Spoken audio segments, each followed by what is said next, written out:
C'est le moment où on découvre maintenant les thèmes des 4 à la suite avec lesquels nous jouons ce soir. Regardez, d'abord, il y a les scènes de repas dans la peinture. Russie et URSS au cinéma. Intéressant ça. La volupté dans la chanson. Ça, c'est un beau thème aussi. Et puis le dernier, c'est bien sûr le thème mystère. Le thème mystère qui sert notamment quand on n'est pas trop, ça peut arriver, inspiré par les 3 autres thèmes. Et c'est Jean, premier qualifié. Prenez votre temps, Jean. Qui va pouvoir choisir en premier ? Eh bien, on va prendre la volupté dans la chanson. Très beau thème. La volupté dans la chanson. Jean, c'est vrai que c'est un beau programme. Voici les questions de ce beau thème. La volupté dans la chanson. Jean, on y va ? On va essayer. Top. En 1970, dans l'une de ses chansons, quelle actrice et chanteuse trouve grisant d'être nue au soleil ? Bardot. En 1986, quelle chanteuse décrivait une femme passive et pensive en négligé de soi dans le tube C'est la Watt ? C'est la Watt. Lobe. En 2003, dans quel tube de Chimène Badi peut-on entendre « C'est l'amour qui nous brûle en dessous de nos peaux que l'on frôle » ? Chimène La Badi. douceur. En 2016, quelle chanteuse entame sa chanson « Mon corps, mon amour, par mon corps s'endort mon amour, j'appelle tes mains à leur parcours » ? Anaïs. Quel tube de Johnny Hallyday, sorti en 69, commence par « Quand tes cheveux s'étalent » ? En 75, quelle chanson comportant la phrase « Quand les draps s'en souviennent » est interprétée par J'ai encore rêvé d'elle. 2 points, 2 points, c'était la bonne réponse. Un petit peu trop tard, mais c'était la bonne réponse. Alors, qu'est-ce qui nous a manqué ?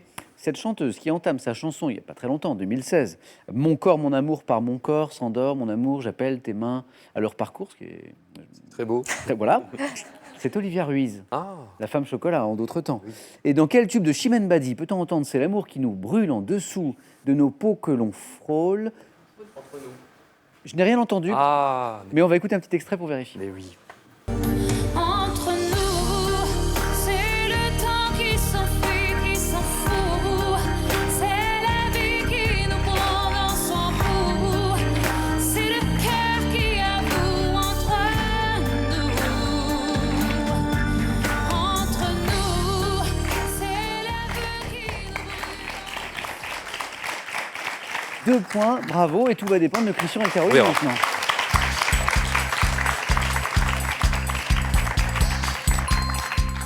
La volupté dans la chanson, ça vous aurait plu, Christian ? Oui, Ouais, ça vous- oui. Alors, il nous reste 3 thèmes. Christian, notre champion, je vous le rappelle, Christian, qui joue pour une 4e victoire ce soir. Il nous reste 3 thèmes. Les scènes de repas dans la peinture, Russie et URSS au cinéma, et bien sûr le thème mystère. Eh bien, on va aller s'installer dans une salle de cinéma. Allons-y, on éteint les lumières. On s'installe bien confortablement. Russie et URSS au cinéma. On y va ? Allons-y. Attention à chaque mot de la question, bien sûr, c'est très important. Top. En 1966, dans quel film de David Lean, Omar Sharif incarne-t-il un médecin Docteur en Givago. relais 2 ? En 2001, dans quel film de Jean-Jacques Hano, Jude Law incarne-t-il un tireur d'élite de l'armée soviétique durant la Stalingrad. Seconde ? En 1994, dans quel film Nikita Mikhalkov se met-il en scène dans le rôle d'un héros de la révolution bolchevique arrêté par la police scientifique ? Je passe. En 2016, dans quel film, tiré d'une œuvre de Sylvain Tesson, un homme décide-t-il de partir vivre seul sur les bords du lac Baïkal ? Je passe. En 64, dans quelle aventure de James Bond avec Sean Connery, l'agent 007 Bon baiser de Russie. En 65, quelle comédie de Luigi Comencini met en scène Fernandel dans le rôle d'un curé se rendant Dans en Camillo, en Russie. En 86, quelle comédie de Jean-Marie Poiret dont l'action se déroule en URSS ? Twist again à Moscou. C'était la bonne réponse, mais un petit peu trop tard. Et 2 points pour Christian, comme Jean.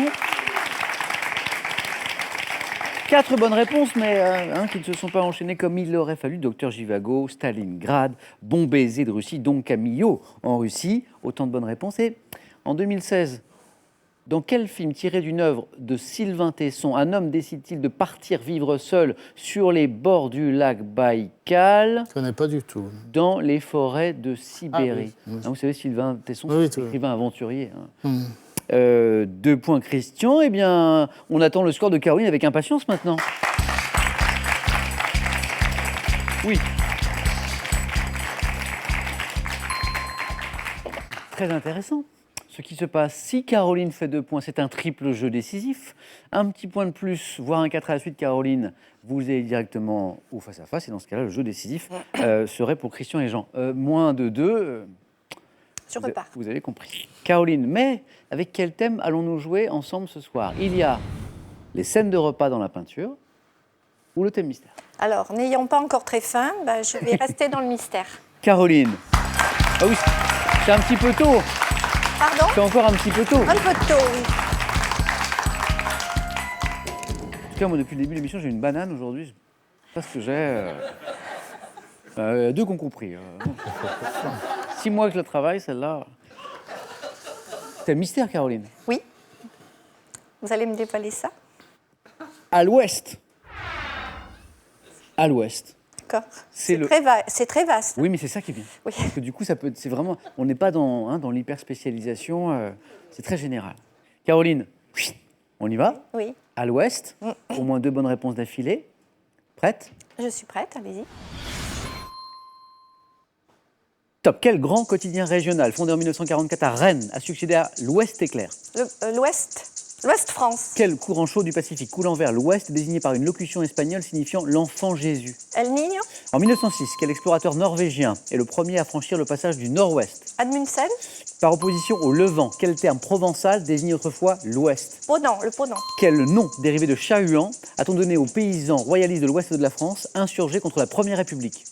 Dérivé de Chahuan. Les Huguenots. Non, c'est pas ça. Quelle pointe du Finistère constitue le point le plus à l'ouest de la France continentale? Le Finistère. Quel pays abrite le Cap Saint-Vincent qui constitue l'extrémité ouest de l'Europe continentale? Cap Saint-Vincent, l'extrémité ouest de l'Europe continentale? Non, j'y étais plus. Oui, N'importe quoi. parce que vous saviez que c'était bon. 3 points, Caroline est qualifiée pour le face-à-face. Et Caroline se dit c'est bon. Ça va. Vous aviez fait le... Bravo Caroline. Bravo Caroline. El Niño, le courant du Pacifique, vous l'aviez. Roald Amundsen, l'explorateur norvégien également. Et le Ponant, l'opposition au Levant. 3 bonnes réponses qui envoient Caroline au face-à-face. Alors bon, à la fin, Caroline... Non, mais ça m'intéresse. la pointe du Finistère qui constitue... La Pointe du Raz. Oui. Le nom dérivé de Chahuan, Et Chouan. Les Chouans. Ah Mais oui. mais je le savais. qu'on a donné aux, Pas. aux paysans royalistes de l'ouest de la Bien France, vous sûr. savez, insurgés contre la Première République. Et le grand quotidien, vous me l'avez donné, mais... L'Ouest-France, oui, voilà. mais comme vous m'avez décomposé la réponse... Ouais. C'était venu en deuxième fois. Voilà, oui, c'est ça. je suis tout à fait d'accord. Quel grand quotidien régional fondé en 1944 à Rennes a succédé à l'Ouest éclair? C'est Ouest France, le plus grand tirage en France pour un quotidien autour de 700 000, 800 000 exemplaires par jour. Et ça, c'est beau. Ce qui est beau, c'est aussi la qualification de Caroline pour le face-à-face. Ah Bravo oui. Caroline, à tout de suite. Caroline, je vous laisse regagner votre place car je vais devoir départager Jean et Christian avec ces questions. Christian et Jean du jeu décisif, vos scores retombent à 0 et le premier de vous deux qui arrive à 2 points se qualifie pour le face-à-face avec Caroline. Regardez. Qui suis-je? Créature monstrueuse de la mythologie grecque. Cerbère. Et la bonne réponse, c'est Cerbère. C'est Cerbère. Christian, Jean, regardez. Que suis-je? Bijou, dont un modèle est appelé marquise. Je pouvais être creuse au moyen... Jean. Bague. Et la bonne réponse, c'est Jean, 24 ans, qui va aller affronter Caroline au face-à-face. Les jeux décisifs, ça m'a jamais porté chance.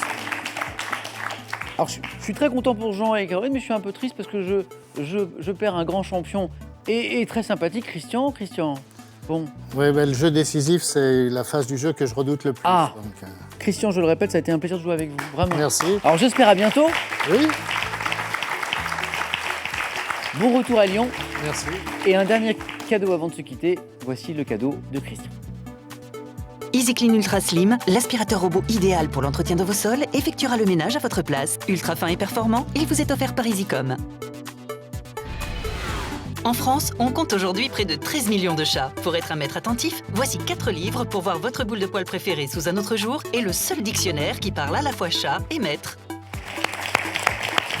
Avant le face-à-face, donc avec ce soir, vous l'avez compris, un nouveau champion ou une nouvelle championne, une nouvelle occasion pour vous de gagner soit une voiture familiale, soit 10 000 euros. J'ai une nouvelle question. Celle de tout à l'heure a eu pas mal de succès ici, mais en voici une autre.